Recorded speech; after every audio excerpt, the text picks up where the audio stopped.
কেন্দ্রে ভোট না দিলে, আমার দলকে ভোট না দিলে দেখে নেব, নির্বাচনের পরে দেখে নেব। নির্বাচনের তফসিল ঘোষণার পর থেকে এখনো পর্যন্ত অন্তত 250টি রাজনৈতিক সহিংসতার ঘটনা ঘটেছে।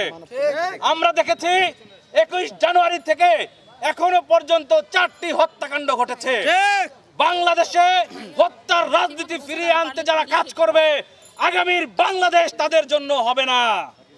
হত্যার রাজনীতির সাথে যারা যুক্ত থাকবে, যারা বাংলাদেশের জনগণের, বাংলাদেশের নাগরিকদের বুকে গুলি করবে, বাংলাদেশের মানুষকে হত্যা করবে, বাংলাদেশের মানুষের উপর জুলুম নির্যাতন করবে, তাদেরকে বাংলাদেশের মানুষ আর কখনোই প্রশ্রয় দেবে না। বাংলাদেশের মানুষ শিখেছে যে অন্যায়ের বিরুদ্ধে কিভাবে প্রতিবাদ করতে হয়। বাংলাদেশের মানুষ শিখেছে কিভাবে জালিমদেরকে পরাস্ত করতে হয়।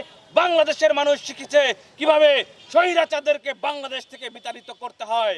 ভোট কেন্দ্রে ভোট না দিলে, আমার দলকে ভোট না দিলে দেখে নেব, নির্বাচনের পরে দেখে নেব। তারপরে আরেকজন বলে ঢাকায় কোনো আসন দেব না।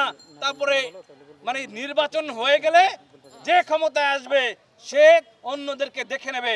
এই দেখে নেওয়ার জন্য আপনাদেরকে বাংলাদেশ স্বাধীন করে দেওয়া হয় না। দেখে নেবেন কাকে?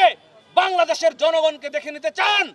বাংলাদেশের জনগণ কিন্তু শেখ হাসিনাকে দেখে নিয়েছে। বাংলাদেশের জনগণ যদি চায় আপনারা যারা ক্ষমতায় আসবেন তাদেরকেও দেখে নিতে ভুলবে না।